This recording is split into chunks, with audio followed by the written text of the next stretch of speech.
On va le voir ensemble. Et donc il nous est dit qu'on a bu cette coupe, donc nous nous sommes engagés. Et une fois que la femme avait accepté qu'elle avait bu la coupe, eh ben, elle devait passer par ce qu'on appelle le mikvé. Et un mikvé, c'est un baptistère en fait. C'était des bains rituels que prenaient même aujourd'hui dans les synagogues, vous en avez.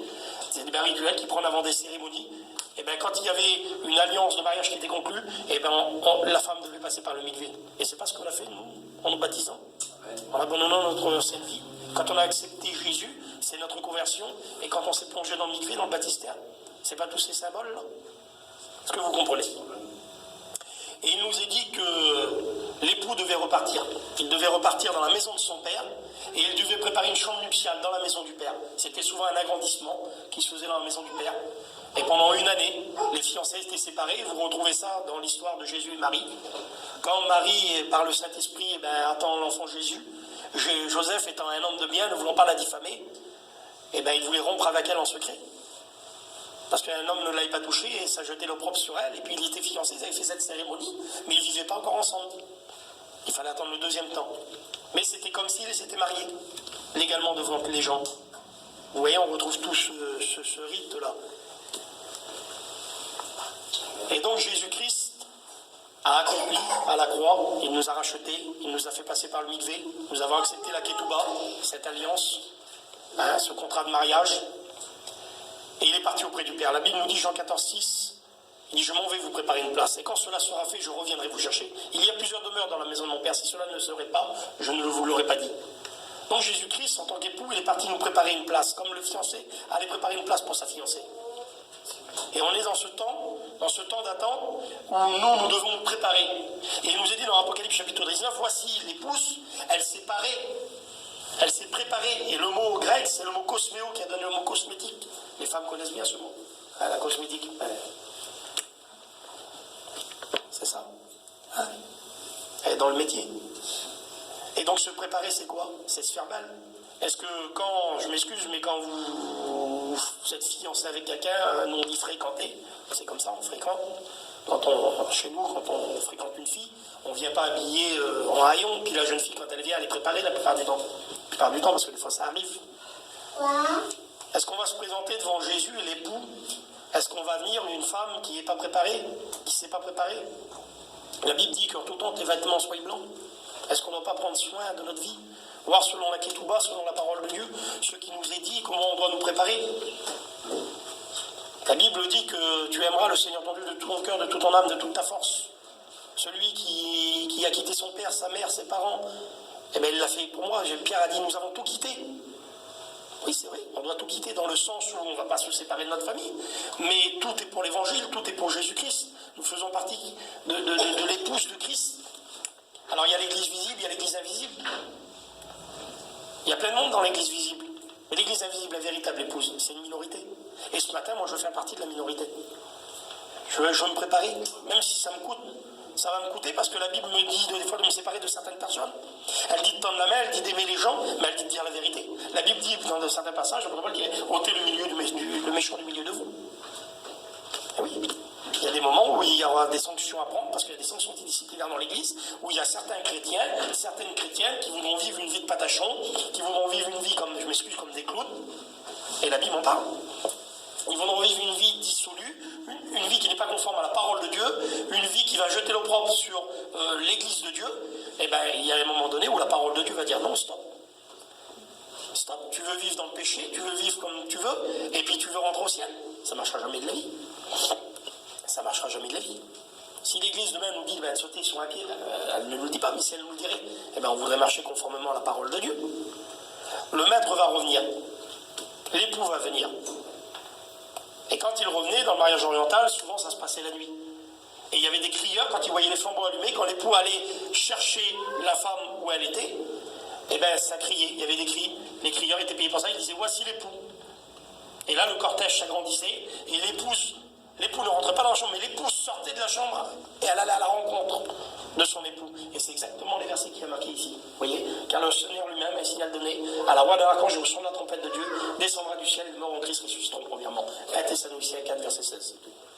On est exactement dans cette typologie du mariage où le Christ nous a préparé une place. Et quand il reviendra, ça se fera, la Bible nous dit, à minuit, au milieu de la nuit. Il y aura des cris, voici l'époux, allez à sa rencontre. Et là, l'épouse pourra sortir et aller à sa rencontre. Et quand elle va aller à sa rencontre, ben, il va prendre une épouse qui était parfaite. Tout simplement. La Bible nous dit dans le Cantique des Cantiques, ma bien-aimée, hein, l'homme parle comme ceci, il dit, ma bien-aimée, tes yeux sont comme une colombe, symbole du Saint-Esprit. Tes yeux sont comme une colombe. L'Église, elle doit être animée du Saint-Esprit, sa vision spirituelle, elle doit être calquée sur ce que l'Esprit veut. Est-ce que vous comprenez? Je ne suis pas compliqué ce matin. C'est très simple. C'est des choses que vous pouvez lire vous-même dans la parole de Dieu. Mais il est bon de se les rappeler. La Bible nous dit, heureux l'homme qui ne marche pas selon le conseil des méchants, qui ne s'arrête pas sur la voie des pécheurs, qui ne s'assit pas en compagnie des moqueurs. Le mot moqueur en hébreu, c'est le mot moderne en hébreu qui a donné le mot clown.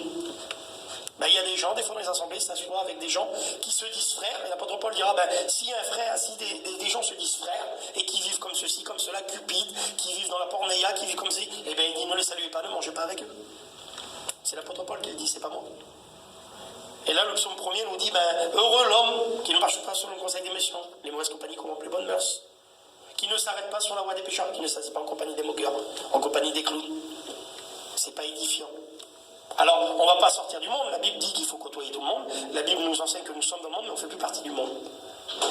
Donc, on ne va pas se séparer. L'apôtre Paul dit, je ne vais pas vous demander de vous séparer des impudiques de ce monde, sinon vous faudrez sortir du monde. Mais il dit, ceux qui sont dans l'église.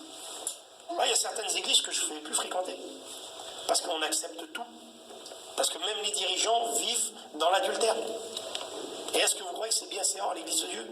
Est-ce que vous croyez que Christ va venir et va prendre des gens qui vivent comme ça? Une femme, quand elle se prépare, comme je le disais tout à l'heure, on se regarde dans la glace, on a des petits boutons, des petits points noirs, on se prépare, on se maquille, on s'embellit. Et bien la parole de Dieu, c'est le miroir, qui nous permet de voir ce qu'on a besoin de gommer, ce qu'on a besoin d'améliorer dans notre vie, pour que quand l'époux va venir, qu'il va pouvoir trouver une femme, comme le dit le texte, une femme pure, pas une prostituée. La prostituée dans la parole de Dieu, souvent l'Éternel prend cette image de la femme qui s'est souillée, qui s'est prostituée, pour dire qu'elle a abandonné. Et la prostituée de la fin des temps, eh ben, c'est toutes dénominations confondues. Vous avez des gens, eh ben, dans certaines églises, dans certains mouvements, qui seront sauvés et d'autres qui seront perdus, et qui font partie de ces grandes prostituées. Alors ce matin, ben, moi, je me remets en question. Moi, chaque matin, ben, je me demande qu'est-ce que j'ai besoin de faire pour marcher dans la sanctification. De plus en plus, pour plaire à qui? À celui qui nous a enrôlés, dire à la parole de Dieu. Et puis des fois, ben, c'est pas facile. C'est pas facile. Et pourquoi on parle de la sanctification lors du mariage oriental? Quand les fiancés venaient sous le dénuptial, qu'on appelle la oupa, c'était la dénuptial qui représentait la maison qu'ils allaient habiter. Le marié, quand il donnait, tout à l'heure je vous ai dit, il donnait l'anneau, hein, il payait la dot, etc. Et avant de boire la coupe, il faisait plusieurs tours autour de la mariée, il disait, je te sanctifie pour être ma femme parmi toutes les femmes. Je m'engage d'avoir une relation avec toi que je n'aurai pas avec une autre femme. Et c'est ce que la Bible nous enseigne, que Christ est mort à la croix afin de sanctifier l'Église. Amen. On est exactement dans le rite oriental du mariage, où Christ nous a mis à part. Mais nous sommes libres, et nous pouvons repartir dans le monde à tout moment. Et c'est très subtil, et Satan il fait tout pour nous attirer à l'extérieur. Est-ce que vous comprenez? Donc aujourd'hui, dans notre vie de tous les jours, il faut se préparer. Il faut être prêt, comme une épouse s'est préparée pour son époux. Apocalypse chapitre 21, vous verrez, l'ange vient et puis il prend l'apôtre Jean et il lui montre la nouvelle Jérusalem qui descend du ciel. Il dit voilà, je te montre l'épouse, la femme de l'agneau. C'est la nouvelle Jérusalem, elle est parée d'or, de diamants. Est-ce que vous comprenez? Quelque chose de magnifique. On a tout quitté pour le Seigneur. On a abandonné notre ancienne vie. On s'est engagé avec lui. Aujourd'hui, on lui doit tout. On est la fiancée. Il n'est pas le moment de flancher. Il faut qu'on va jusqu'au bout maintenant. Il faut qu'on va jusqu'au bout. Les temps sont courts, les temps sont comptés. Alors ce matin, si parmi nous, il y a des gens qui ont des petites choses dans leur cœur, qui ont des petites choses dans leur vie cachées, nous on n'a pas besoin de le savoir. Il y a la vie personnelle, il y a la vie cachée en Christ, et la Bible en parle. En ce matin, je voudrais vous encourager à essayer de marcher conformément à la parole de Dieu. Amen. Parce que c'est trop important. Et on n'a pas le droit de vous cacher des choses, on n'a pas le droit de vous prêcher un évangile à l'eau de rose, de vous passer de la pommade et vous dire que tout va... Oui, le Seigneur va arranger les affaires. Dans la mesure où on a un cœur pour Dieu et dans la mesure où on va, dans notre engagement, marcher dans la sainteté.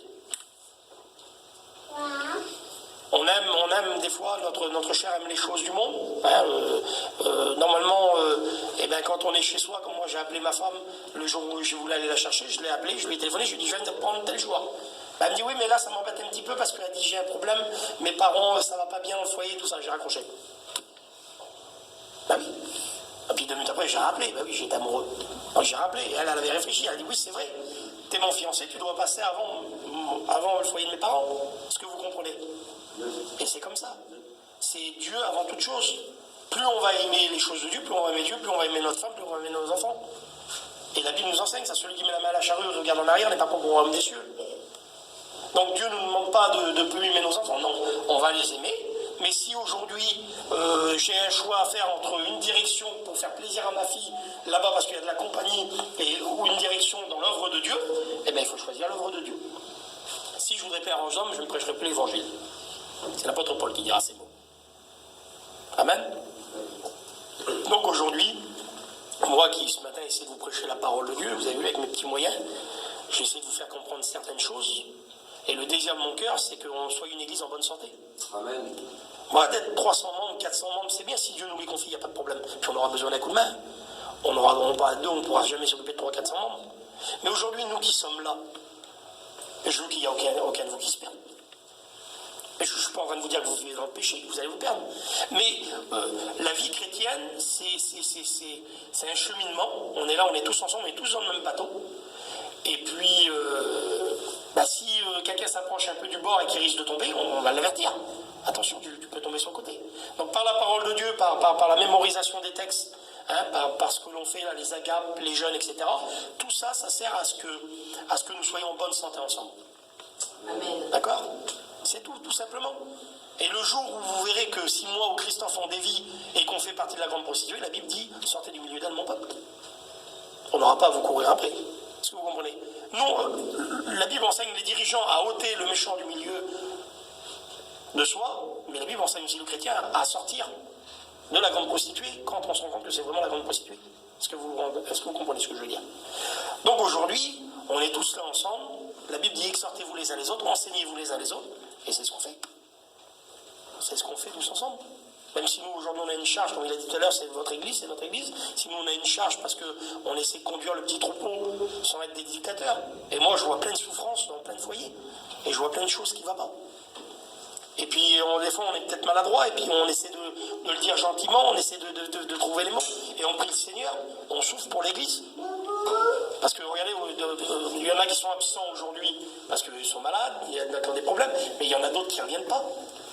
Parce qu'on leur dit certaines choses, des fois qui est la vérité, et quand ils sont au pied du mur, eh ben ça ne leur plaît pas. Alors c'est compliqué. Alors comment il faut faire? On ne peut plus dire la vérité aux gens. Prêche la parole, insiste en toute occasion, favorable ou non. On est là pour prêcher la vérité. Amen. Gloire à Dieu. Et puis si quelqu'un est accusé, moi des fois on m'a accusé de certaines choses. Ben c'était vrai.